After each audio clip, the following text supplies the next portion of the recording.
საღამომშვიდობის პირდაპირ ეთერშია ქრონიკა 8 საათზე ხატი ახოთაძესთან და ლევან ჯავახიშვილთან ერთად. საღამომშვიდობის. ბრიუსელის მიერ შეხვედრის ჩაშლას ოპოზიცია ქართულ ოცნებას აბრალებს, რატომ არ უსმენს ევროკავშირი ხელისუფლების არგუმენტებს.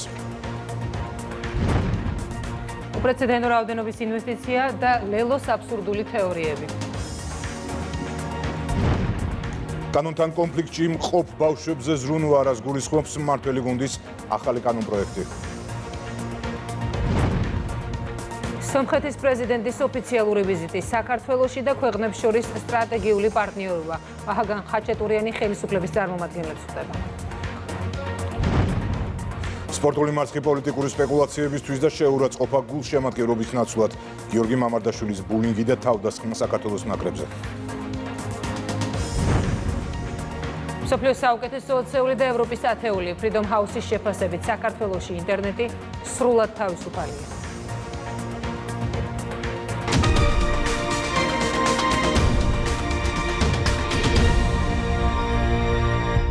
ნაციონალების მორიგი ხანმოკლეთყუილი ეუთოს საპარლამენტო ასამბლეის სპიკერის პასუხი ქრონიკას ბოგუჩავა წერეთელს ამხელს.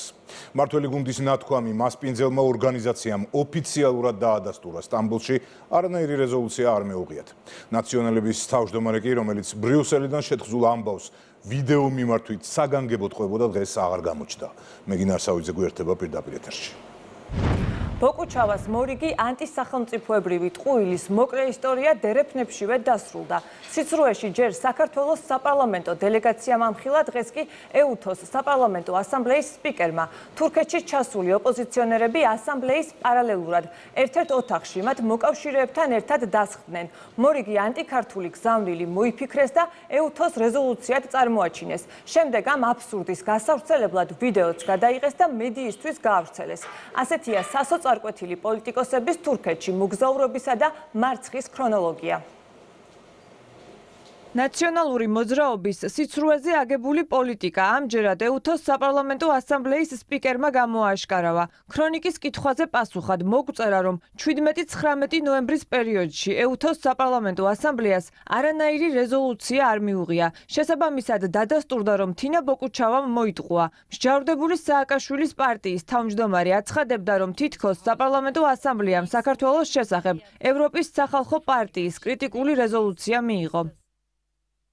საპარლამენტო ასამბლეას არ მიუღია არანაირი რეზოლუცია 17-19 ნოემბრის საშემოდგომო შეხვედრაზე სტამბოლში. მედიაში გავრცელებული ცნობა, რომ ასამბლეამ რეზოლუცია მიიღო სიცრუეა. ეუთოს საპარლამენტო ასამბლეის ლიდერები მხარს უჭერენ საქართველოში კონსტრუქციულ გამოსავალს ეუთოს ღირებულებებისა და პრინციპების შესაბამისად.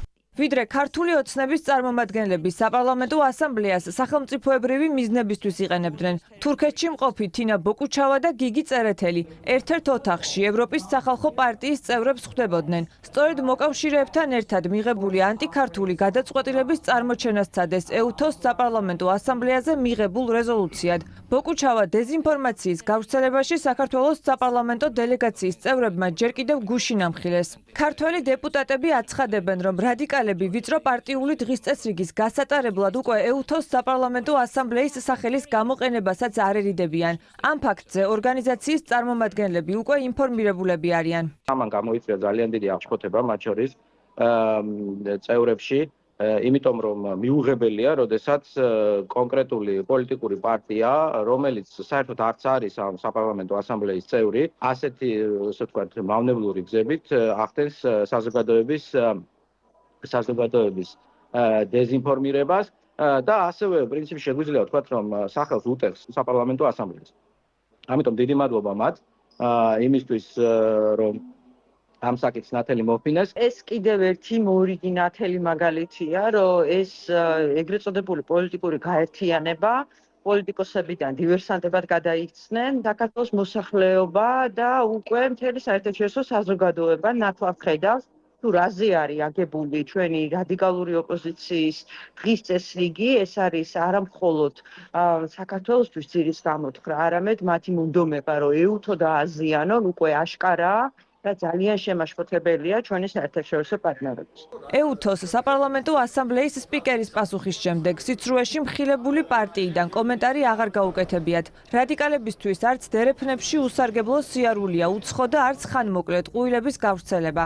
ეს იყო მორიგი უსუსური მცდელობა დეზინფორმაციის ტირაჟირებისა ნაცმოძრაობის წარმომადგენელთა მხრიდან. ამ შემთხვევაში ისინი შეეცადნენ, რომ ერთი კონკრეტული პოლიტიკური ჯგუფის პოზიცია და მათ მიერ მიღებული დოკუმენტი გაესაღებინათ როგორც EUTOS რეზოლუცია. ოკუჩავასგან ისევე როგორც მის პოლიტიკურ ოჯახში გაერთიანებული პირებისგან ნებისმიერი ტყუილი და ნებისმიერ ამაზე ხელისმოწერა არის მოსალოდნელი.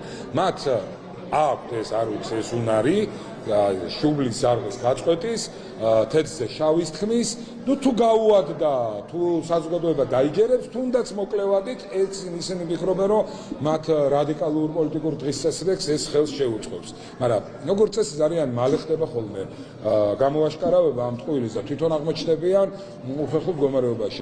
ქვეყნის დაზიანების მცდელობებით თინა ბოკუჩავამ ისედაც მილევად რეჟიმში მყოფი საკუთარი პარტიის იმიჯი დააზარალა და მორიგი ანტიქართული მოგზაურობაც დამარცხებულმა დაასრულა. ადამიანის უფლებათა დაცვის საკითხებზე საქართველოს ევროკავშირის დიალოგი არ შედგება, შეხვედრა ბრიუსელმა ჩაშალა. ქართული მხარე შესაბამისი მოხსენებით და გაწეული სამუშაო შეჯამებით მზად იყო და არის. საგარეო საქმეთა სამინისტროს ინფორმაციით უარის მიზეზი მიუღებელი და გაუმართლებელია. ოპოზიცია კი ევროკავშირის გადაწყვეტილებასაც ხელისუფლებას აბრალებს. სოფო ბერეძის სიუჟეტი. ევროკავშირი საქართველოს არგუმენტების მოსმენას გაურბის. ბრიუსელმა ის შეხვედრა გადადო, რომელიც ადამიანის უფლებათა დაცვის საკითხების განხილვას უნდა დათმობოდა. არადა თბილისმა ევროკავშირის სრულყოფილი ინფორმირებისთვის მნიშვნელოვანი სამუშაო ჩაატარა და ქართული დელეგაციაც შესაბამისი უწყებების მონაწილეობით შეადგინა. საგარეო საქმეთა სამინისტრო ვარაუდობს, რომ ბრიუსელი თბილისის არგუმენტირებული პოზიციების მოსასმენად მზად არ არის.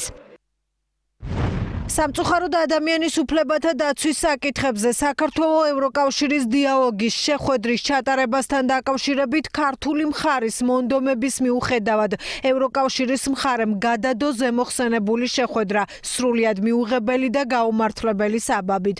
აღნიშნული საკითხის მორიგი სპეკულაციებისთვის გამოყენება საფუძვლიან ეჭვს აჩენს და ქმნის აღქმას, რომ ევროკავშირის საგარეო ქმედებათა სამსახურს არ ამოძრავებდა შეხვედრის ჩატარების გულწრფელი სურვილი და ბრიუსელი არ არის მზად მოისმინოს ქართული მხარის არგუმენტირებული პოზიციები, მათ შორის იმ საკითხებზე, რაც გამოყენებული იქნა საქართველოსთან პოლიტიკური დიალოგის შეჩერებისთვის. ქართული მხარე კონსტრუქციული მიდგომის ერთგულია და მიიჩნევს, რომ პარტნიორებთან ურთიერთობებში დიალოგს არ აქვს ალტერნატივა. შესაბამისად, ბრიუსელის მხრიდან შეწყვეტილი დიალოგის სრულად განახლების შემდეგ განვიხილავთ სხვადასხვა მიმართულებით ევროკავშირთან დიალოგის ფორმატებში ჩართვას.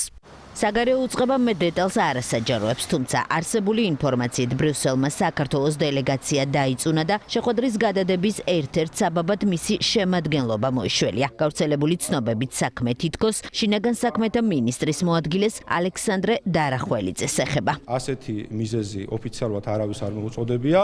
რაც შეეხება სანქცირების საკითხს, ევროკავშირის მიერ საქართველოს არც ერთი მოქალაქე არ არის სანქცირებული. საქართველოს მხარე განსაზღვრავს დელეგაციის შემადგენლობას იმ საკითხების მიხედვით, რა საკითხებიც სწორედ მათი მხრიდან იქნა დასმული. მიუხედავად იმისა, რომ დიალოგის გადადების ინიციატორი ევროკავშირია, თბილისში ოპოზიცია ახლაც ხელისუფლების ბრალეულობაზე საუბრობს. მეტიც ცდილობენ საზოგადოებას ისიც დააჯერონ, რომ თითქოს მთავრობამ დელეგაცია მიზანმიმართულად ისე შეადგინა, რომ ის ბრიუსელისთვის პრობლემა ყოფილიყო. ეს მაშინ, როცა სწორედ საქართველოს ხელისუფლებაა ის, ვინც ევროკავშირთან სამართლიან პირობებში დიალოგის მზადყოფნას ყოველდღიურად აფიქსირებს.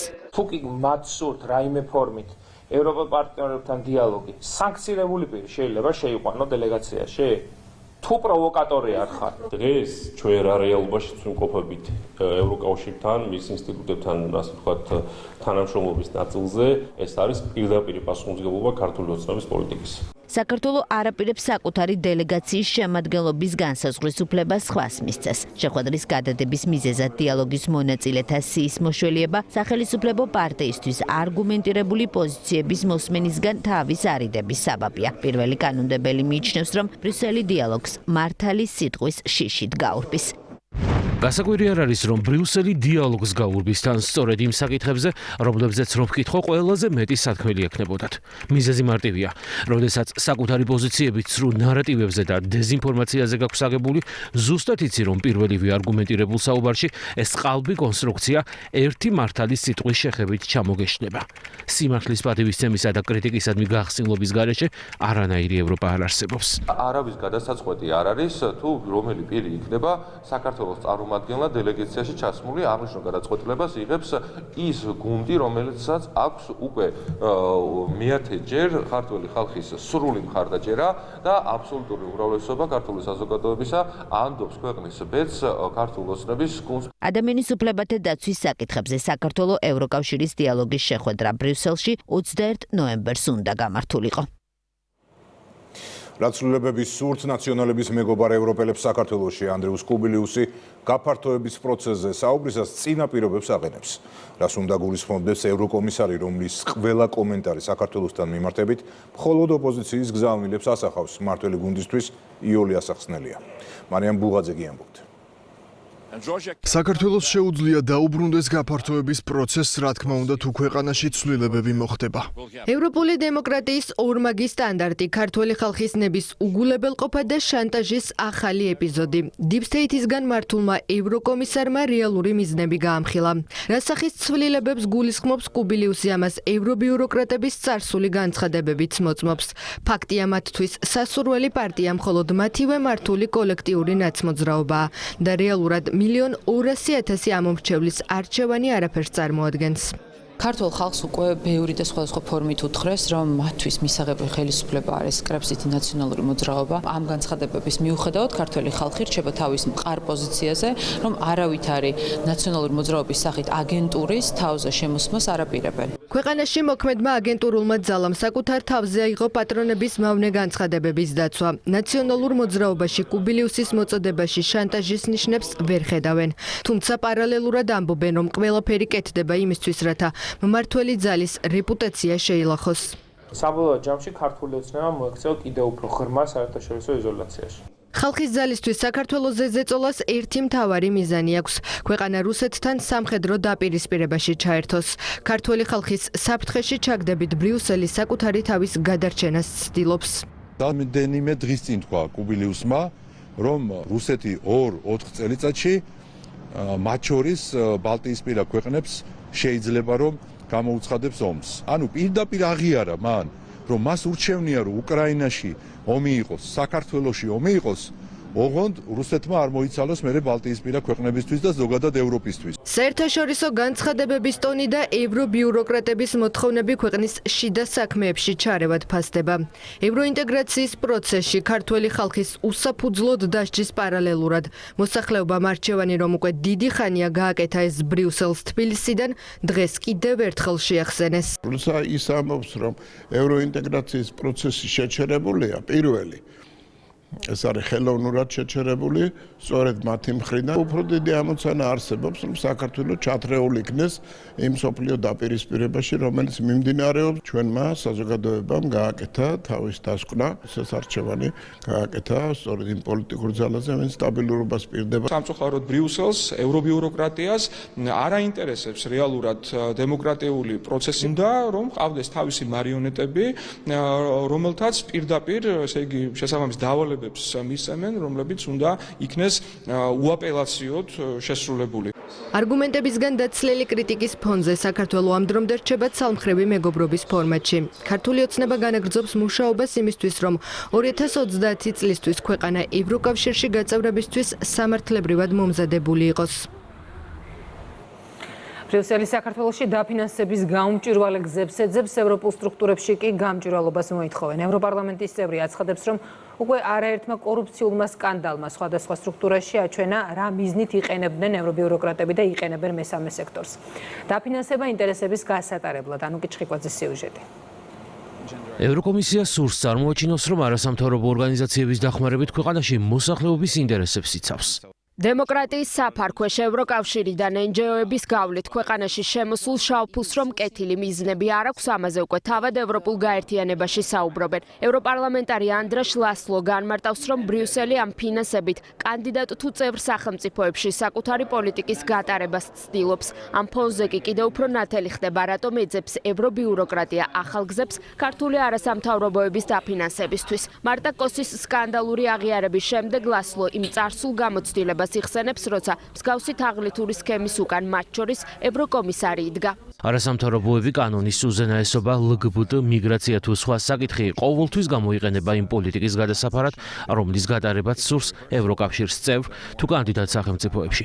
ევროპარლამენტში პატრიოტების ჯგუფმა არაერთხელ მოითხოვა ფონდების გამჭვირვალობა. გამჭვირვალობის პრაქტიკა უნდა დაინერგოს. არ უნდა დაგვავიწყდეს თუ რამდენი კორუფციული სკანდალი ჰქონდა ევროპარლამენტში, ბრიუსელში და ეს ხდებოდა არასამთავრობოების ჩართულობით.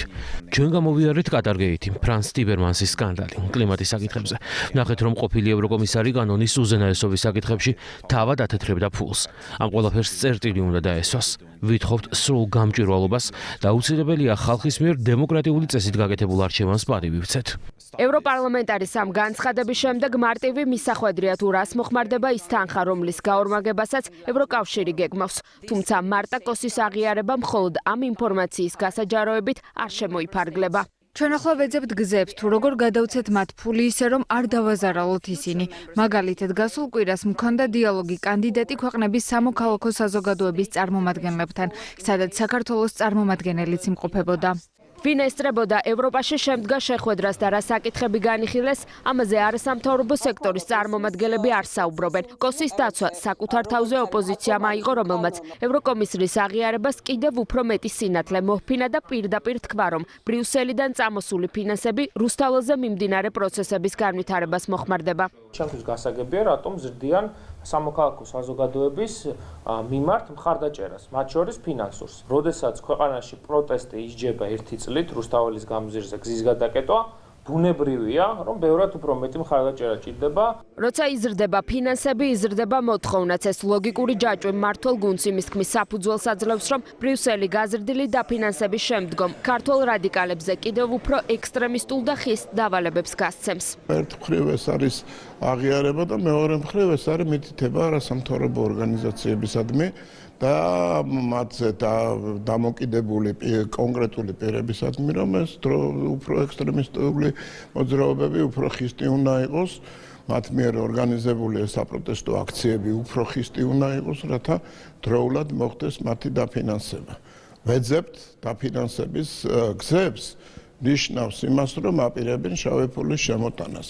ან მიანიშნებენ იმაზე, რომ ეს ფული არ შემოვა, თუ კი არ იქნება სახელმწიფოს მიმართ ლაშქრობა უფრო ხისტი და დამაზიანებელი და სისხლისმღვრელი. ევროკომისრის ამ აღიარების შემდეგ ლოგიკურად ჩანს ის ისტერია, რომელიც ქვეყნის გარეთ ევრობიუროკრატებს შიგნით კი მათი დავალებების უპირობოდ შემსრულებლებს გამჭვირვალობის კანონის მიღებისას ჰქონდათ. უპრეცედენტო ინვესტიცია და ლელოს აბსურდული თეორიები მამგა ხაზარაძე იგლ ჰილსის პროექტთან ბრძოლას განაგრძობს. მის ახალ მიგნებას 6.9 მილიარდიანი ინვესტიციის დასაკნილებლად ოპოზიციაშიც არ ხავს მომხრეები. ნინო არგლიანი გიამბობთ.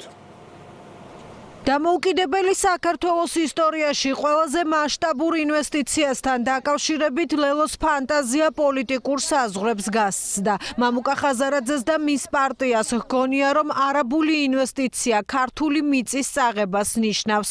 არადა ანაკლის პროექტში თავადაც ინვესტორი ხაზარაძე ფულს საზღვარგარეთ ეძებდა და მაშინ არასდროს უთქვამს, რომ ზღვა მის ინვესტორს უნდა წაეღო. ზურგზე აიკიდეს. და რატომ არ ააშენეს საინტერესოა. მერე რატომ არ ააშენეს ანაკლიის სპორტი, ვინმემ დაუშალა, ინვესტორები ვერ მოიძიეს და ხაზარაძეს ამ პროექტთან დაკავშირებით თავისი აფერისტული განზრახვა ჰქონდა. სად მიაქვთ, მიაცურებენ?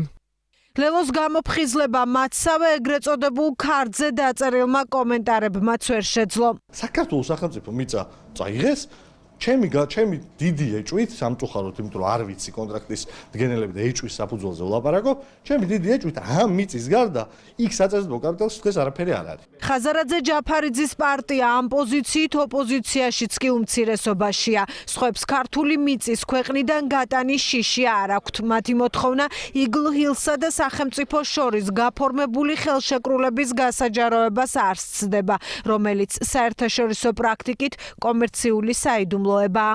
ინვესტიცია არ არის რაღაცა ბიბლიური ჭეშმარიტება, მინიმუმ ვითხოვთ იმ საკონტრაქტო პირობების გასაჯაროებას, რომელიც დადებულია ამ ინვესტიციის ფარგლებში. წინ წაწეული ეკონომიკა საქართველოში უდრის სტაბილურობას, უდრის ტრადიციების შენარჩუნებას, სუვერენიტეტის გაძლიერებას, რაც რა თქმა უნდა არ აწყობს აქაურ აგენტურას საქართველოში 6 მილიარდით რომ არაბები ჩადებენ ინვესტიციას, ეს უბედურება არის და ამერიკის შეერთებულ შტატებში ტრილიონამდე რომ ჩადებენ ინვესტიციას, იქაც არაბიზაცია დაიწყება შეერთებულ შტატებში. საქართველოში ყველაზე მსხვილი ინვესტორის იგლ ჰილსის წინააღმდეგ გაჩაღებული ბრძოლა ქართული ეკონომიკის მტრობად ფასდება მართო პარტიაში, რადგან რასაც ოპოზიცია არ აღიარებს, არის ის, რომ 6,5 მილიარდიან ინვესტიციას ქართულ ეკონომიკაზე პირდაპირ ეფექტით 11 მილიარდი ექნება. არაბული ინვესტიცია ქვეყნის ბიუჯეტს ყოველწლიურად 7 მილიონით შეავსებს, შეიქმნება 24,000 დროებითი და 8,000 მუდმივი სამუშაო ადგილი. აგენტის ბედი ზუსტად ასეთია, მან აბსოლუტური ტყუილები უნდა ილაპარაკოს, ყველაფერზე ხელი უნდა მოაწეროს და რაც მთავარია შეასრულოს მიღებული დავალება, რომლის მიხედვითაც ჩვენს ქვეყანაში უნდა გაუარესდეს სოციალური ფონი. ითხოვდა გარანტიას იმისთვის, რომ თუ კი პორტი ვერ შეასრულებდა რაღაც კონკრეტულ ფინანსურ მიღწევებს ვერავიდოდა და შემოსავლები იმდენი არ ექნებოდათ, რამდენიც მათ სურდათ, თუმცა სახელმწიფოს მე და თქვენ ჩვენი ჯიბეებიდან უნდა დაეფარათ ხაზარაძის ჯიბეში წასულიყო ეს თანხები. ხვდებით? და ეს ადამიანი ახლა დგას რაღაცა ურაპატრიოტული იმაზე კერძზე მჯიღის ერთხმით ცდილობს საზოგადოება ისე მოატყუოს, რომ კითხები აღარ დაასმევინოს. თუ ლელო განახორციელებდა და კონკრეტულად ხაზარაძე ჯაფარიძე ინვესტიციას, კონკრეტული მიწის ნაკვეთი საქართველოს რჩებოდა და თუ არაბული ინვესტიცია განხორციელდება, რაც ნიშნავს, რომ მოიკიდებს ეს არაბი ინვესტორები, ესე ვთქვათ, ჩვენს მიწის ნაკვეთს და წაიღებენ თავის ქვეყანაში თუ რა ხდება. საუკუნის ინვესტიციის წინააღმდეგ ოპოზიციის მტრობა პროექტს ვერაფერს აკლებს. უმსხვილესი დეველოპერული კომპანია იგლ ჰილსი თბილისსა და გონიოში სამშენებლო სამუშაოებს რამდენიმე თვეში დაიწყებს. მმართველი გუნდის ახალი კანონპროექტი კანონთან კონფლიქტში მყოფ ბავშვებზე ზრუნვას გულისხმობს. ქართულ ოცნებაში აცხადებენ, რომ სიახლე გერმანული მოდელის ანალოგია. ინიციატივა სპეციალური სივრცეების მოწყობას ითვალისწინებს, აქ დასაშვები იქნება 10-დან 18 წლამდე ასაკის კანონთან კონფლიქტში მყოფი იმ ადამიანების გადამისამართება, რომლებმაც სისხლის სამართლის კოდექსით გათვალისწინებული მართლსაწინააღმდეგო ქმედება 10-დან 14 წლამდე ასაკში ჩაიდიდეს. ნინო არღვლიანისგან მოვისმენთ დეტალურ ინფორმაციას. კანონთან კონფლიქტში მყოფ არასრულწლოვანთა რეაბილიტაციისა და მხარდაჭერის შესახებ კანონპროექტი უკვე საკანონმდებლო ორგანოშია. პარლამენტი კანონზე მუშაობას იწყებს, რომლის მიხედვითაც იუსტიციის სამინისტროს სპეციალური სახლის შექმნა დაევალება, რომელიც სწორედ 14 წლამდე ბავშვებზე იზრუნებს, იმ ბავშვებზე, რომლებსაც ზრდასრულები ხშირად კანონსაწინააღმდეგო ქმედებებისთვის იყენებენ, რადგან მათზე კანონი არ ვრცელდება. სახელმწიფო ბავშვებზე ზრუნვას რეაბილიტაციისა და მხარდაჭერის ცენტრში მშობლების, ექსპერტების და ფსიქოლოგების ჩართულობით აპირებს. ბავშვების მიერ დანაშაულის ჩადენის გაზრდილ მაჩვენებლებს პარლამენტი საკანონმდებლო ცვლილებებით პასუხობს. საქართველოში გერმანული კანონის ზუსტი ანალოგი იმოქმედებს, რომლის მიხედვითაც 14 წლამდე დანაშაულის ჩამდენი ბავშვების გადაყვანა სასამართლოს კონტროლით სპეციალურ დაწესებულებაში მოხდება. მათზე ზრუნვითი პროგრამები კი ფსიქოლოგების, ექსპერტების და მშობლების ჩართულობით განხორციელდება, ხოლო დაწესებულებაში ყოფნის მაქსიმალური ვადა 6 თვე იქნება. ამით სახელმწიფო ცდილობს არასრულწლოვანთა დისტანცირება მოახდინონ იმ ადამიანებისგან, რომლებიც დანაშაულის ჩადენის დროს ხშირად ბავშვებს ეფარებიან.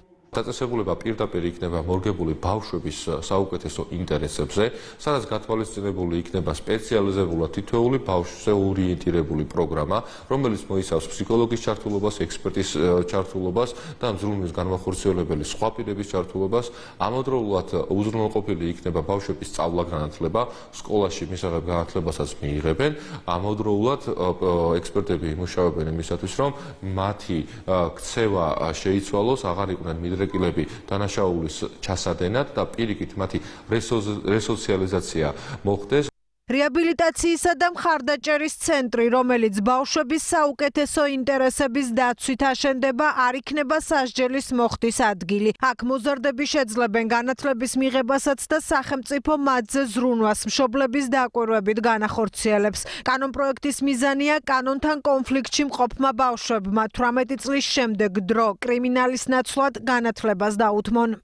ერთი ეს არის სპეციალურ პროგრამაში ჩართვა ინდივიდუალური შეფასების შემდეგ და მეორე ეს იქნება სასამართლოს გამოყენებით მიმართვით უკვე რეაბილიტაციისა და მხარდაჭერის სახლში განთავსების საკითხი და ვფიქრობ, რომ ჩვენთვის მნიშვნელოვანი არის, რომ საბოლოო ჯამში, როდესაც კანონთან კონფლიქტში მყოფი სრულწლოვნები გახდებიან, ისინი უკვე მათი პრიორიტეტი იყოს განათლების მიღება, სრულფასოვანი განათლების, სასარგებლო საქმიანობა საზოგადოების და უარი თქვან კრიმინალურ მიმართულებაზე. საკანონმდებლო ხელისუფლების წარმომადგენლების გარდა სამთავრობო უწყებები ამბობენ, რომ კანონპროექტი, რომელიც საერთაშორისო გამოცდილების გაზიარებით შემუშავდა, მნიშვნელოვან წვლილს შეიტანს საზოგადოებრივი უსაფრთხოების და მართლწესრიგის პროცესში. იუსტიციის სამინისტროს დაევალება შექმნა სპეციალური სახლი, რომელიც იქნება სრულად აღმსდელობითი ხასიათის, სრულად მზრუნველობითი ხასიათის დაწესებულება, რომელიც მოიმსახურება იმ მიზანს, რომ მოხდეს პრევენცია ისეთი დანაშაულების, რა დროსაც არასრულწლოვნები გამოიყენებიან დამნაშავეების ხელში ცოცხალ იარაღად. ძალიან მცირე იყო იმ საკანონმდებლო რეგულირების ჩარჩო, რომელთაც გათვალისწინებული იყო დანაშაულის ჩამდენი, არასრულწლოვნების რეაბილიტაციისა და მხარდაჭერის მექანიზმები. შინაგან საქმეთა სამინისტრო თავის კომპეტენციის ფარგლებში იქნება ჩართული სწორედ ამ მექანიზმის ფუნქციონირებაში, ასევე რა თქმა უნდა საკანონმდებლო განხილვებში.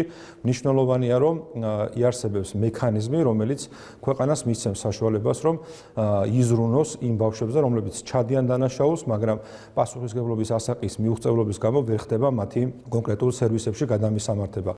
კანონპროექტის მთავარი მიზანია არასრულწლოვნები არ მოხვდნენ ისეთ სოციუმში, სადაც მათზე გავლენა ექნებათ ადამიანებს, რომლებიც მათ დანაშაულში რთავენ და ამით სარგებლობენ. 14 წლამდე ბავშვების მიერ დანაშაულის ჩადენასთან დაკავშირებით სტატისტიკა მზარდია, რადგან არასრულწლოვანთა მოქმედი კოდექსით მათ მიმართ პასუხისმგებლობა არ და ვერ დადგება, სახელმწიფო მათზე ზრუნვის პასუხისმგებლობას გერმანიაში მოქმედი კანონის ანალოგით იღებს. სომხეთის პრეზიდენტის ოფიციალური ვიზიტი საქართველოში მაღალი რანგის სტუმარს მიხეილ ყავალაშვილმა საპრეზიდენტო სასახლეში უმასპინძლა. შედგა შეხვედრა გაფართოებულ ფორმატშიც. ვიზიტის ფარგლებში სომხეთის პრეზიდენტს საქართველოს პრემიერ-მინისტრი და პარლამენტის თავმჯდომარე უმასპინძლებენ. თამარ ჩიკვატიაგი ამბობს.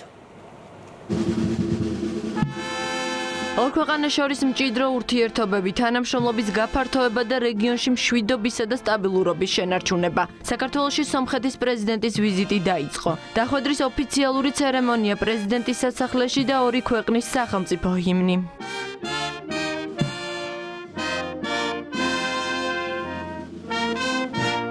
პრეზიდენტებმა პირისპირ და გაფართოებული შეხვედრები გამართეს, ისაუბრეს მიმდინარე პოლიტიკურ მოვლენებზე. სწრაფად ცვალებადი საერთაშორისო წესრიგის პირობებში რეგიონში მშვიდობისა და სტაბილურობის მნიშვნელობა განხილვის ერთ-ერთი მთავარი საკითხი იყო. რა თქმა უნდა, საქართველოს კვლავ მზადაა საკუთარი წვლილი შეიტანოს რეგიონში მშვიდობისა და სტაბილურობის განმტკიცების საქმეში.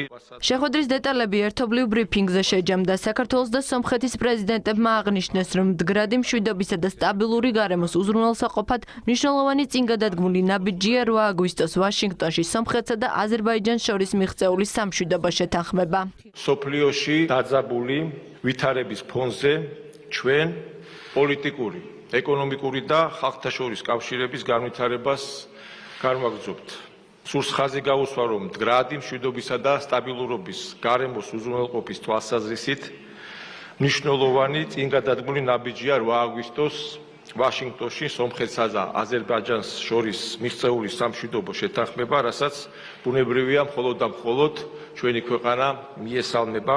ეს ისტორიული შეთანხმება სამხრეთ კავკასიის სამომავლო გრძელვადიანი განვითარებისთვის ახალ პერსპექტივას აჩენს. ჩვენ მივედით სტრატეგიული თანამშრომლობის პუნქტამდე. მივიყვანეთ ჩვენი მრავალსაუკუნოვანი მეგობრობა. ყოველთვის სტრატეგიული იყო ეს ურთიერთობა, მაგრამ ახლა ოფიციალური სახე მიეცა. დღეს ჩემს პატივცემულ მეგობართან მეტად მნიშვნელოვანი საკითხები განვიხილეთ. მათ შორის ურთიერთთანამშრომლობის მრავალი სფერო და განგრძობითი ნაბიჯები. ასევე განხილვის თემა იყო ეკონომიკური, კულტურული და საგანმანათლებლო პროექტები. საქართველოს სომხეთს შორის სავაჭრო ეკონომიკური თანამშრომლობა განიხილეს ორი ქვეყნის ეკონომიკის მინისტრებმა. შეხვედრაზე იმ მიმდინარე პროექტებზე და ახალ ინიციატივებზე ისაუბრეს, რომელიც კიდევ უფრო გააძლიერებს საქართველოსა და სომხეთს შორის ეკონომიკურ კავშირებს. ჩვენ ვისაუბრეთ, თუ რამდენად მნიშვნელოვანია რეგიონში მშვიდობა იმისთვის, რომ ორი ქვეყნის ეკონომიკებმა გააგრძელოს მდგრადი და სტაბილური განვითარება. ვისაუბრეთ ჩვენს ქვეყნებს შორის სავაჭრო ეკონომიკური კავშირების გაღრმავების და ეკონომიკური ურთიერთობების გაძლიერების გზების შესახებ. ვფიქრობ, ამ თვალსაზრისით დიდი შესაძლებლობები გვაქვს. შესაბამისად, მეტი უნდა ვიმუშაოთ სავაჭრო ბრუნვის გაზრდის და ეკონომიკური კავშირების გასაღრმავებლად. დღესვე სომხეთის ეკონომიკის მინისტრი საქართველოს გარემოს დაცვისა და სოფლის მეურნეობის მინისტრს შეხვდა. განიხილეს ორ ქვეყანას შორის სოფლის მეურნეობის მიმართულებით სამომავლო შესაძლებლობები. შეხვედრა სომხეთის ეკონომიკის მინისტრთან კიდევ ერთხელ ხაზს უსვამს, თუ რამდენად დინამიურად ვითარდება თანამშრომლობა ორი ქვეყნის სამინისტროებს შორის. განხილული იყო ამ შეხვედრაზე ურთიერთთანამშრომლობა სოფლის მეურნეობის მიმართულებით, სურსათმცურნებლობის მიმართულებით. სომხეთის პრეზიდენტს თბილისის საერთაშორისო აეროპორტში საქართველოს საგარეო საქმეთა მინისტრი, პრეზიდენტის ადმინისტრაციის უფროსი და ელჩი გიორგი შარვაშიძე დახვდნენ. სომხეთი ჩვენთვის არის მნიშვნელოვანი პარტნიორი, სტრატეგიული პარტნიორი, რა თქმა უნდა ჩვენს ქვეყნებს შორის ურთიერთობები ყველა მიმართულებით მნიშვნელოვანია, იქნება ეს სავაჭრო ეკონომიკური, კულტურის, განათლების სფეროში. ასეთი დონის ვიზიტები ემსახურება სწორედ ჩვენს ქვეყნებს შორის ურთიერთობების გაძლიერებას. საკმაოდ რთული ვითარება ზოგადად მსოფლიოში, რეგიონში ძალიან პოზიტიური დინამიკა შეიმჩნევა და რასაკვირველია სამშვიდობო პროცესი, რომელიც შეიძლება განვითარდეს, ყველა წინაპირობა ამისთვის არსებობს, საჭიროებს ინტენსიურ შეხვედრებს, მოლაპარაკებებს, ცალკეული საკითხების დაზუსტებას და დღეს ძალიან კარგი შეხვედრა ჰქონდათ ჩვენი ქვეყნების პრეზიდენტებს. სომხეთის პრეზიდენტი დღეს გმირთა მემორიალთან იმყოფებოდა. ვაჰაგნ ხაჩატურიანმა საქართველოს ერთიანობისთვის დაღუპულ გმირთა ხსოვნას პატივი მიაგო და მემორიალი გვირგვინით შეამკო. ცვლილებები ინფორმირებული არჩევანისათვის და გარეჩარების პრევენცია წლის ბოლომდე საარჩევნო კოდექსი ფუნდამენტურად განახლდება, როგორც ადგილობრივი თვითმმართველობის არჩევნებზე, ისე საქართველოს პარლამენტის არჩევნებზეც ხმის მიცემა შესაძლებელი იქნება მხოლოდ საქართველოს სახელმწიფო საზღვრებში. ცვლილება საზღვარგარეთ მყოფ არარეზიდენტ საქართველოს მოქალაქეებს ეხება. დღეს კანონპროექტის პირველი საჯარო განხილვა შედგა. ნინი გოგიშვილი დეტალებით. ჩვენთვის მნიშვნელოვანია თვითოეული ჩვენი ემიგრანტი თანამოქალაქის მიერ ამ უფლების გააზრებულად განხორციელება ყოველგვარი ზეწოლის გარეშე. ამიტომაც მართველი პარტიის მიზანია საქართველოს იმ დემოკრატიული ქვეყნების ჩამონათვალს შეუერთდეს, სადაც არჩევნები მხოლოდ საკუთარი ქვეყნის იურისდიქციის ქვეშ ტარდება. ირლანდია, ისრაელი, მალტა და სომხეთი კანონპროექტის კანონად ქცევის შემთხვევაში ამ სიას საქართველოს შეუერთდება და უცხოეთში მცხოვრებ მოქალაქეებს საკუთარი არჩევანის გამოსახატავად 4 წელიწადში ერთხელ სამშობლოში ჩამოსვლა მოუწევთ. პირდაპირ თუ ირიბის ზეწოლისგან საკუთარი მოქალაქეების დასაცავად კანონპროექტის კრიტიკოსებს დღეს კიდევ ერთხელ კონკრეტული მონაცემებით გაეცათ პასუხი. 95,000 რეგისტრირებული ამორჩევლიდან უცხოეთში მხოლოდ 34,000-მა მიიღო რეალურად არჩევნებში მონაწილეობა, რაც საერთო გავლენა არჩევნების მთლიან შედეგზე არის 1,5%. ეს ამას ვამბობ იმიტომ, რომ კიდევ ერთხელ წერტილი დაესვა სპეკულაციას, თითქოს ეს ცვლილება არის გამოწვეული რაღაც გარკვეული შიშებიდან, თითქოს უცხოეთში მყოფი ჩვენ თანამოქალაქეების გადაწყვეტილებები გვაშინებს და ამიტომ ვიღებთ გადაწყვეტილებას. ასე ბრალდებების გაბათილებასთან ერთად მომხსენებელმა ცვლილების მიზანზეც ვრცლად ისაუბრა. მაშინ, როცა საქართველოს საპარლამენტო რესპუბლიკაა ამომრჩეველთა გააზრებული გადაწყვეტილების მიღების როლიც დიდია. ამ როლთან ერთად გაზრდილია არჩევნებში გარე ჩარევებისა თუ დეზინფორმაციის ნაკადი. ამ პროცესში კი უფრო მეტად მოწყვლადები ემიგრანტები არიან. ოპოზიციის მიერ დასმული კითხვის საპასუხოდ სწორედ მათი ინფორმირების აუცილებლობაზე გამახვილდა ყურადღება. თქვენ საუბრობთ მაგალითად ინფორმირებულ არჩევანის გაკეთებასთან დაკავშირებით, რატომღაც ჩათვალეთ, რომ იმ ქვეყანაში მყოფ მოქალაქეებს არ შეუძლიათ სხვადასხვა საინფორმაციო საშუალებებით მიიღონ ინფორმაცია. როგორც ჩვენი ქვეყნის საკონსტიტუციო სასამართლო, ასევე სტრასბურგის ადამიანის უფლებათა ევროპული სასამართლო და ასევე გერმანული სამართლებრივი მიდგომა სწორედ ამას გულისხმობს და ამ ხაზზე გადის, რომ ინფორმირებულობა გადაწყვეტილების მიღებისა არის ალბათ ერთ-ერთი ყველაზე მნიშვნელოვანი სეგმენტი საკონსტიტუციო უფლების განხორციელებაზე, რასაც ქვია საარჩევნო უფლების რეალიზება. უცხოეთში ბევრად რთულია სხვა ალტერნატიული აზრის, სხვა შეხედულებების გაცნობის და გააზრების შესაძლებლობა, ვიდრე საკუთარ სამშობლოში. უკვე წლებია ხმის მიცემის ანალოგიური წესი თვითმმართველობის არჩევნებზე ვრცელდება. თუმცა ადამიანის უფლებათა დაცვის კომიტეტის თავმჯდომარემ ვერ გაიხსენა ვერც ერთი ისეთი ფაქტი, როდესაც ვინმე თვითმმართველობის არჩევნების დროს უცხოეთში საარჩევნო უბნების გაუხსნელობის გამო უკმაყოფილებას გამოთქვამდა. ოპოზიციის კრიტიკის აბსურდულობა სხვა ფაქტებიდანაც ჩანს.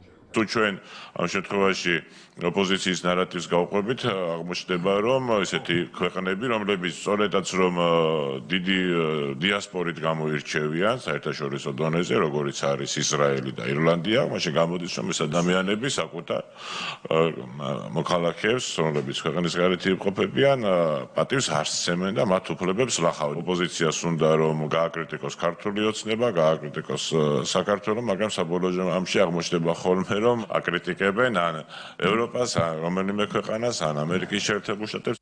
გარდა ამ საკანონმდებლო ცვლილებისა, დღის წესრიგშია საარჩევნო კოდექსის ახალი რედაქციის მიღება. პროექტის განხილვა სესიამდე სავალდებულო და წამყვან კომიტეტებზე გაგრძელდება. მუტა რობაქიძის საქმეზე თბილისის საქალაქო სასამართლომ ირაკლი ოქრუაშვილს 7 წლით თავისუფლების აღკვეთა მიუსაჯა. ამავე საქმეზე ბრალდება ჰქონდა წარდგენილი იმჟამინდელ გენერალურ პროკურორს, რომელსაც საქმის არასათანადო გამოძიებას ედავებოდნენ, თუმცა ზურაბადეიშვილი წარდგენილ ბრალდებაში სრულად გამართლდა. სასამართლომ განმარტა, რომ საქმეში მტკიცებულებები არასაკმარისი იყო. უფრო მეც მარიამ ქართველიშვილისგან შევიტყობთ. სახელმწიფო ბრალდება სააპელაციო სასამართლოსთვის ემზადება და ზურაბ ადეიშვილის მიმართ გამამტყუნებელ განაჩენს მეორედ მოითხოვს. რაც შეეხება ირაკლი ოქრუაშვილს, მას 7 წელი პატიმრობა შეეფარდა, როგორც თქვენც აღნიშნეთ, ამნისტიის შესახებ კანონის თანახმად კი საბოლოოდ 5 წელი და 3 თვეს სასჯელი განესაზღვრა. მკვლელობის საქმის ფალსიფიცირება სამინისტროს იმიჯის გადასარჩენად. ბრალდება მტკიცებულებებით და ოქროს მოწმების ჩვენებებით დაადასტურა, რომ სწორედ ირაკლი ოქრუაშვილმა გასცა ბრძანება პოლიციელის მიერ შემთხვევით გასროლილი ტყუის მსხვერპლი ბანდიტურ დაჯგუფების წევრად გამოეცხადებინათ. თავად ოქრუაშვილი საქმეს პოლიტიკურს უწოდებს, პირველ ჩვენებას არ ცვლის და ისიც სააპელაციო სასამართლოსთვის ემზადება. რეზონანსული საქმის მძიმე დეტალებს კი საქმის პროკურორი იხსენებს. დადასტურდა, რომ 2004 წლის 24 ნოემბერს პატრულ-ინსპექტორ გრიგოლ ბაშალეიშვილს შემთხვევით გაუვარდა ტყვია ტაბელული ცესასროლი იარაღიდან და მძიმე დაჭრა ავტომანქანიდან გადმოსული მგზავრი ამირან ბუტა რობაქიძე, რომელიც შემთხვევის ადგილზე გარდაიცვალა. ხსენებული ფაქტის თაობაზე იმავე ღამით ინფორმაცია მიიღო შინაგან საქმეთა იმჟამინდელმა მინისტრმა ირაკლი ოქრუაშვილმა, რომელმაც დავალება მისცა შემთხვევის ადგილზე მისულ შინაგან საქმეთა სამინისტროს მაღალ ჩინოსნებს, რომ გადაერჩინათ საპატრულო პოლიციის იმიჯი და აღნიშნული ფაქტისთვის მიეცათ შეიარაღებული დაჯგუფების მიერ პოლიციელებზე თავდასხმის სახე. შემთხვევის ადგილზე მყოფმა შინაგან საქმეთა სამინისტროს მაღალ ჩინოსნებმა გარდაცვლილ ამირან ბუტა რობაქიძეს და ავტომანქანაში მასთან ერთად მსხდომ პირებს ჩაუდეს ცესასროლი იარაღები და საბრძოლო მასალა. აღნიშნული შემდგომ იმჟამინდელი საქართველოს გენერალური პროკურორის ზურაბ ადეიშვილის დავალებით გამოძიება წამოიართა სამართლებრივად არასწორი მიმართულებით, რაც გამოიხატა გაყალბებული მტკიცებულებების საპროცესო წესის დამაგრებასა და შინაგან საქმეთა სამინისტროს მაღალჩინოსნების მიერ შემუშავებული ვერსიის გამყარებაში. განაჩენს სამართალ წარმოებასთან არანაირი შემხედველობა არ აქვს მტკიცებულებების გარეშე. მხოლოდ და მხოლოდ ერთი სამწუხაროდ აზრდაცვლილი მოწმის ირიბი ჩვენების საფუძველზე იყო ბრალი. იმას ამბობთ, რომ საქმე არის პოლიტიკური? ასე ფიქრობს ბატონი ირაკლიც? რა თქმა უნდა, ამას ფიქრობს.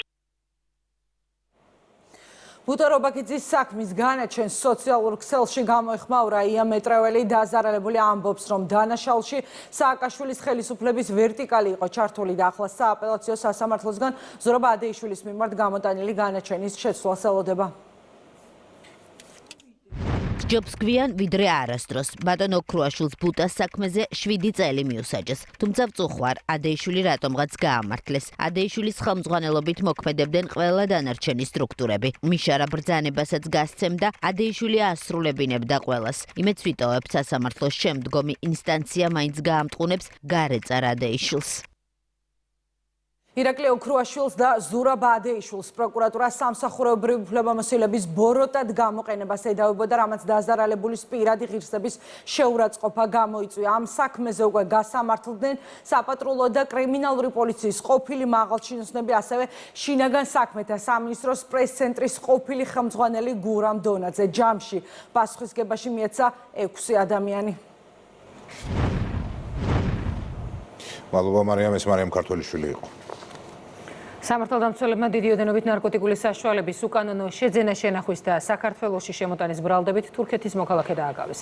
150 გრამამდე კოკაინი სამგზავრო ავტობუსის საბარგულში სპეციალური სკანერის საშუალებით აღმოაჩინეს. ბრალდებულს უცლამდე ან უვადო პატიმრობა ემუქრება. განსაკუთრებით დიდი ოდენობით კოკაინი სარფის მებაჟეებმა სტამბოლი ერევანის სამგზავრო ავტობუსში იპოვეს. კადრები, რომელიც ქრონიკა მოიპოვა საეჭვო ნივთის გახსნის და გადამოწმების ეპიზოდს ასახავს. თურქეთიდან საქართველოში შემოსული ავტობუსის სატვირთო განყოფილებაში კოკაინი ყავის შეფუთვაში იყო დალუქული. მებაჟე ოფიცრებმა სპეციალური მოწყობილობებით ადგილზევე დაადგინეს, რომ საქმე დიდი ოდენობით ნარკოტიკულ საშუალება კოკაინთან ჰქონდათ. საბაჟო გამშვენ პუნქტზე დიდი ოდენობით ნარკოტიკული ნივთიერება კოკაინის ქვეყნის საზღვარზე უკანონოდ შემოტანის ფაქტი აღკვეთეთ. ეჭვის საფუძველზე უცხო ქვეყნის მოქალაქეს მართვის ქვეშ არსებული სატრანსპორტო საშუალების დეტალური დათვალიერების შედეგად 150 გრამამდე კოკაინი აღმოაჩინეთ. საბაჟო დეპარტამენტი სრულად ფლობს ყველა საჭირო რესურსს, რათა აკვეთოთ მსგავსი სახის დანაშაულებები. დაკავებულია სატვირთოს მძღოლი. შუახნის მამაკაცი კოკაინთან შემხებლობას უარყოფს, ამბობს, რომ სატვირთო განყოფილებასთან წვდომა მგზავრებსაც ჰქონდათ. ქრონიკის ინფორმაციით მგზავრების დიდი ნაწილი თურქეთის ტერიტორიაზე ჩამოვიდა და საქართველოში ავტობუსს რამდენიმე სომხეთის მოქალაქე შემოჰყვა. გამოძიებამ ყველა მგზავრი გამოკითხა. ადვოკატი დაკავებულის ვერსიაზე საუბრობს. ვაპირებ იმ ავტოსადგურიდან ვიდეო და სათოფლო კამერების ჩანაწერების გამოთხოვას, სადაც სავარაუდოდ გამოჩნდება ეს პიროვნებები, ვინც აღებდა ამ საბარგი ადგილს და ვისაც ჰქონდა შემხებულება. იმიტომ რომ ძღოლი იძახის, რომ მე არ გამიღიაო, ახლოსაც არ მისულე. თურქეთის მოქალაქეს 67 წლის მამაკაცს განსაკუთრებით დიდი ოდენობით ნარკოტიკული საშუალების უკანონო შეძენა შენახვას და საქართველოში შემოტანას ედავებიან. ნარკოდანაშაულის წინააღმდეგ სახელმწიფოს პოლიტიკა გადახედვას არ ექვემდებარება და შინაგან საქმეთა სამინისტრო პარლამენტთან ერთად გამოწვევის დაძლევის გზაზე კოორდინირებულად მოქმედებს. შინაგან საქმეთა სამინისტროს გაცხადებულ მიზანს წარმოადგენს ეფექტური ბრძოლა ნარკოდანაშაულის წინააღმდეგ. ყოველთვის და შინაგან საქმეთა სამინისტრო აკეთებს ყველაფერს იმისათვის, რომ თითოეული ნარკოდანაშავე კანონის წინაშე იქნეს წარდგენილი და მან უკაცესად აღგოს პასუხი როგორც ნარკორეალიზაციისთვის, ასევე სხვა დანაშაულისათვის. საქართველოს პარლამენტმა არაერთი მნიშვნელოვანი ცვლილება შეიტანა ნარკოდანაშაულის წინააღმდეგ ბრძოლის მიმართულებით და ჩვენ ეფექტურად აღვასრულებთ პრაქტიკაში. ყოველდღიურად ხედავთ იმ ათობით დაკავებულ ნარკოგამსაღებელს, რომლებიც წამლავენ ჩვენ საზოგადოებას და ისინი მიიღებენ ადეკვატურ სასჯელს იმისათვის, რომ მათ მსგავსი ქმედება აღარ გაიგონებინათ. შინაგან საქმეთა სამინისტროს შესაბამისი დანაყოფების სხვა მოწყობებთან ერთად 24 საათიან რეჟიმში განაგრძობენ ნარკოდანაშაულის წინააღმდეგ ბრძოლას. აღნიშნულთან დაკავშირებით ყოველდღიურად მთელი ქვეყნის მასშტაბით მიმდინარეობს საპოლიციო ღონისძიებები. განსაკუთრებით მძიმე კატეგორიის დანაშაულში ბრალდებულ უცხო ქვეყნის მოქალაქეს 20 წლამდე ან უვადო პატიმრობა ემუქრება. მხოლოდ გასულ წელს და მხოლოდ სიჩქარის გადაჭარბებისთვის მილიონზე მეტი ღირებულების ჯარიმა დაიწერა. კონკრეტული მონაცემები და სტატისტიკა ის, რასაც შინაგან საქმეთა სამინისტრო ადმინისტრაციულ სამართალდარღვევათა კოდექსში ცვლილებების მომზადებისას დაეყო. კანონპროექტის საკომიტეტო განხილვა შედგა, აღინიშნა ისიც, რომ ჯარიმებისა და პასუხისმგებლობის გამკაცრების მიზანი დარღვევების მაქსიმალურად გამორიცხვა. მაკუნა აბულაძე ამბობს. ევროპაში ვართ პირველ ადგილზე 100,000 მოსახლეზე საშუალოდ 11 ადამიანი კვდება ყოველწლიურად გზებზე. წლიურად 300-ზე მეტი ადამიანის სიცოცხლე ავტოსაგზაო შემთხვევებს ეწირება. ეს შემზარავი სტატისტიკა ძალოვანი უწყებისთვის განგაშის სიგნალია. ამიტომ საკანონმდებლო ცვლილებათა პაკეტი ზუსტად იმ კანონდარღვევისთვის დაწესებულ რეგულაციებს ამკაცრებს, რომლებიც დაკვირვების შედეგად ყველაზე ხშირად ავარიული შემთხვევების გამომწვევი მთავარი მიზეზია და ასეთი პირველ რიგში სიჩქარის გადაჭარბება. არასწორი მანევრირების შემთხვევაში 100 ლარამდე გაიზრდება ჯარიმა და 20 ქულით შემცირდება ასე ვთქვათ მართვის მოწმობაზე არსებულ ქულათა რაოდენობა. გარდა ამისა, ყველაზე მნიშვნელოვანი ცვლილება, რომელიც ასე ვთქვათ, ვფიქრობთ, რომ საკმაოდ მნიშვნელოვანი ეფექტი უნდა ჰქონდეს, ეს არის 15 საათიდან 40 კმ/სთ-მდე სიჩქარის გადაჭარბებისთვის გათვალისწინებული ჯარიმის გაზრდა. იზრდება ჯარიმები მობილური კომუნიკაციის საშუალებების გამოყენებისთვის საჭესთან და ღვედის გამოუყენებლობაზე. გარდა ამისა, ჩვენ ცვლილება შეგვაქვს დგომა გაჩერების წესთან მიმართებაში. დღეს დიფერენცირებულია ჯარიმა რეგიონებში და დედაქალაქში. დიდი ქალაქები ავიღეთ, ამ მუნიციპალიტეტებში გაიზრდება თბილისის მსგავსად 50 ლარამდე არასწორი პარკირებისთვის ჯარიმა, ასევე საკურორტო ზონები. ერთ-ერთ მთავარ გამოწვევასთან საბრძოლველად საკანონმდებლო ბაზაც რომ შესაბამისი უნდა იყოს, ამაზე ყველა თანხმდება. პარლამენტში ახლახანს დაბრუნებული გახარიას პარტიის წევრები ჯარიმების გამკაცრებამდე აღსრულების მექანიზმზე აპელირებენ. სოფო ხორგუანის კითხვას კომიტეტის თავმჯდომარემ საკუთარ გამოცდილებაზე დაყრდნობით უპასუხა. ოფიციალურად 20 ლარი არის მინიმალური ხელფასის ზღვარი და აი ჯარიმის ოდენობაზე მეტად ხომ არ არის პრობლემა კონტროლის აღსრულება. მე თვითონ ძალიან კარგად ვიცი, რას ნიშნავს საგზაო წესების დაცვა და როდესაც საგზაო წესებს არ იცავ, შემდეგ ამას შედეგები მოხვეს.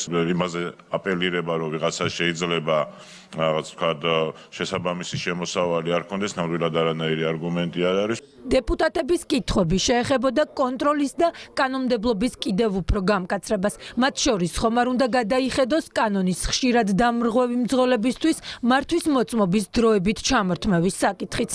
ჩვენ საჭესთან მაინც გრჩება ის ადამიანები, რომელსაც კალენდარული წლის მანძილზე აქვს ათეულობით სამართალდარღვევის ჯარიმა, რაღაც ვარს რომ მიუახლოვდება მძღოლი, შესაბამისად რაღაც შეეზღუდოს მართვის მოწმობის სარგებლობა. ეს ნაწილი ბევრჯერ იქნა დასმული საკითხი და ჩვენ პრობლემას ვხედავთ იმაში, რომ ხელი არ შეუწყოთ, ასე ვთქვათ, ავტომობილების გადაფორმებას იმ ადამიანებზე, ვისაც არ აქვს მართვის მოწმობა, ამიტომ და ეფექტს ვერ მივიღებთ. საკომიტეტო განხილვა საგზაო უსაფრთხოებაზე მომუშავე არასამთავრობო ორგანიზაციის წარმომადგენელიც ესწრებოდა. მოვისმინეთ, რომ რეგულაციების გამკაცრებასთან ერთად აუცილებელია საინფორმაციო კამპანიის წარმოება და ახალი კანონების შემოღება. ცნობიერების ასამაღლებელი კამპანიები ძალიან დაეხმარება იმისთვის, რომ რასაც თქვენ აქ გადაწყვეტ და მიიღებთ გადაწყვეტილებას ხალხისთვის, ხალხმა ეს მიიღოს. ჩვენი სტრატეგიული კომუნიკაციების დეპარტამენტი უამრავ ღონისძიებას ატარებს საგზაო უსაფრთხოების კუთხით, ასევე შევდივართ სკოლებში, ვესაუბრებით ბავშვებს. თქვენც თუ დაგვეხმარებით ამ ნაწილში, ბუნებრივია ეს არ არის კიდევ ერთხელ ერთი სამინისტროს საქმე, ეს არის საერთო საქმე. ძალოვანი უწყების მიერ მომზადებული დოკუმენტი პარლამენტშია. ცვლილებათა პაკეტის დამტკიცების შემდეგ ადმინისტრაციულ სამართალდარღვევათა კოდექსში ცვლილებები ოფიციალურად შევა. ავტომობილის მძღოლიც და მგზავრიც კანონდარღვევისთვის პასუხს გამკაცრებული კანონის წინაშე აგებს. ინტერნეტის თავისუფლებით საქართველოს მსოფლიოს საუკეთესო 20-ში და ევროპის საუკეთესო 10-ში ანგარიში Freedom House-მა გამოაქვეყნა. საქართველოს აქვს უმაღლესი სტატუსი თავისუფალი, იმის მიუხედავად, რომ Freedom House-ი საქართველოს აკრიტიკებს ქვეყანას მაინც მაღალი შეფასება 70 კულა მიენიჭა. რატი მეტრეველის რეპორტაჟი. Freedom House-ის 2025 წლის ინტერნეტის თავისუფლების ხარისხით საქართველოს უმაღლეს სტატუსს ინარჩუნებს. კვლევა გვიჩვენებს, რამდენად დაცულია ადამიანის უფლებები და თავისუფლებები ინტერნეტ სივრცეში, რაც თავის მხრივ მოიაზრებს როგორც გამოხატვის თავისუფლებას, ისე ონლაინ მედიის ფუნქციონირებას. საქართველოს კი თავისუფლების მაჩვენებლით მყარად პოზიციონირებს მსოფლიოს საუკეთესო 20 და ევროპის საუკეთესო 10 ქვეყანას შორის. საქართველოს დადებითი მაჩვენებელი ის ჯიუტი ფაქტია, რომლისგან გაქცევად საერთაშორისო კვლევების წარმოებისას ძირითადად ვერ ხერხდება. თუმცა როგორც ჩანს, Freedom House ევრობიუროკრატიულმა ნარატივმა წაზლია და საქართველოს მოწინავე პოზიციასთან მწვავე და უსაფუძვლო კრიტიკა დაურთო, რითაც საქართველოსთან მიმართებით მოქმედი ორმაგი სტანდარტი კიდევ უფრო აშკარა გახადა. უსაფუძვლო კრიტიკის აბსურდი იქამდეც მივიდა, რომ ამერიკული კვლევითი ორგანიზაცია ამერიკული კანონის ამოქმედებაზე წუხს. 2025 წლის აპრილში პრეზიდენტმა ხელი მოაწერა ახალ კანონს უცხოელი აგენტების რეგისტრაციის აქტს, რომელიც მაქსიმუმ 5 წლით თავისუფლების აღკვეთას ითვალისწინებს მათთვის, ვინც არ დარეგისტრირდება ან არ წარადგენს მოთხოვნილ ინფორმაციას. 2024 წლის კანონი შეუსრულებლობის შემთხვევაში ადმინისტრაციულ ჯარიმებს ითვალისწინებდა. ფარას ზუსტ ანალოგთან ერთად კრიტიკა მოიცავს მაგალითად სამართალდამცველებისა და საჯარო მოხელეების შეურაცხყოფისთვის შემოღებულ სასჯელს, შეკრებისა და მანიფესტაციის შესახებ კანონში შეტანილ ცვლილებებს. მოკლედ იმ წესებს, რომლებიც შეერთებულ შტატებსა თუ ევროპის ქვეყნებში უკვე დიდი ხანია მოქმედებს და რიგ შემთხვევებში კანონი პრობლემებს იმაზე მკაცრად არეგულირებს, ვიდრე საქართველოში. შეადარუნდა შედარებითი ანალიზის დადონ სხვა ქვეყნების კანონმდებლობა როგორია, მაგრამ სამწუხაროდ ხედავთ, რომ რაც შეიძლება იუპიტერისთვის, ის არ შეიძლება ხარისთვის, არ შეიძლება საქართველოში დაცვა სამართალდამცავი ორგანოს წარმომადგენლებისა და საჯარო მოხელეებისა, საჯარო მოსამსახურეებისა, მაგრამ თურმე იგივე შეიძლება გერმანიაში, საფრანგეთში, დიდ ბრიტანეთში. ჩვენ ვართ თანასწორები, თანასწორი ერი, არავის ნაკლები არა ვართ და შესაბამისად კანონმდებლობა ზუსტად გვაქვს რომ ევროპული. ჩვენს მოცემულობაში საქართველოს პარლამენტმა მიიღო კანონები, რომელიც ერთი მხრივ მედია თავისუფლების თუ ონლაინ პლატფორმების თავისუფლების პარალელურად აწესებს კონკრეტულ რეგულაციებს იმისთვის, რომ აღნიშნული თავისუფლება არ გადავიდეს სხვა ადამიანების უფლების შეზღუდვაში და სხვების შელახვაში. სწორედ ეს იყო ძირითადი კრიტიკის საფუძველი, რომელიც ამ ანგარიში სამწუხაროდ ფაქტების პარალელურად მაინც არის მოხსენიებული. ფაქტი, რომ საქართველოს საერთაშორისო მასშტაბით ლიდერობს, ეს ამ გრაფიკულ გამოსახულებაშიც კარგად ჩანს.